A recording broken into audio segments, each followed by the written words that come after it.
পানি লাগ আরে টুকরা না আঙ্গুর নাই ফুটছে আর লাগবে প্রথমে যায় এই রিজল ভাই দিদি আর কিছু আছে তেজপাতা দিছ তেজপাতা দিছি তো আর দিমু আর দে লাগবো না পানি হালকা একটু দে গোস্তটা সাড়ে বাজে দিলেন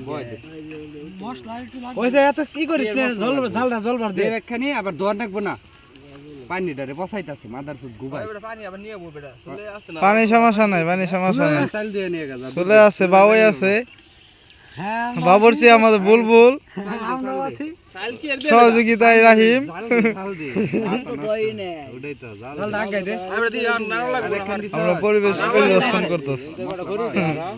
দিও না কাটি ও ওই বেটা ওই নাড়া লাগবে না আর বলবো ডাল মাল দাও গড়া ভাঙ্গে দেখ লবণ কি দিলে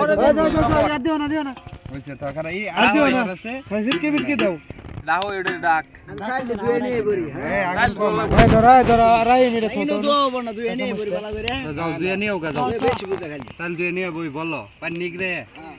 পানি নিগলে না পানি লাগবে আমার দোস্ত জিনিসটা গুছাই দাও যেমনি আছিল বই এমনি তুলো ব্যাগের মধ্যে সুন্দর করে আবার তুমি আপটা দিয়ে হ্যাঁ আমরা আছি তো আমরা সরি মুরগির মাংসের মশলা দি মাথার সুদি আচ্ছা গুস্ত এরকম ভাবে কষা হ্যাঁ গুস্ত এরকম ভাবে কষা হ্যাঁ কি কস বড় দে দে কিরম ভাবে কষা এরম ভাবে গেছে আর বয়লার দেখে লাগে গুস্ত ভাজ্য তুলল লাগবে তা তো অবশ্যই ওই বেটা দে দেশি। দেশি এমনি এমনি ঠিকই আছে পুরা এটা দিয়ে নাড়া দে দে এটা দিয়ে অর্ধেক দেওয়ার লাগবে পরে আবার অর্ধেক করছি নাড়া দিয়ে আনন্দ দেই দে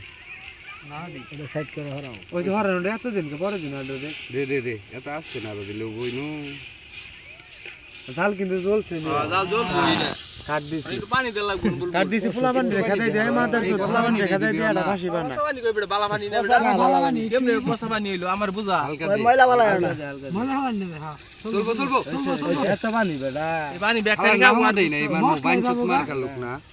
রে কি কথা নিলো কষা নিলো এটা হই বেটা করছে কারণ নাড়া মুড়া দিস না এটা পানি খাবো না বেটা গুস্ত তো হিদ্ধ হয় নাই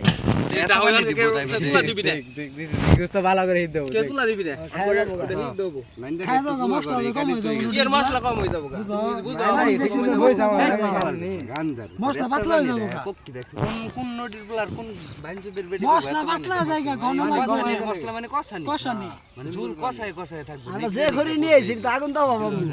একবারে ঝুল থাকবে আদা পানি পানি বাবা কেন হইছে এমনি এমনি তো সাইলের আর হইতো বেশি পানি দিছ নাই ঝালটা বেশি তেল লাগে লাল বেশি দে গুস্ত নিতে লাগবে মশলার মজা চাইলে দুবে চাল দুবার দাস নাই হয়ে যাবে চাল এ দুবার ফুলাবান রে শালা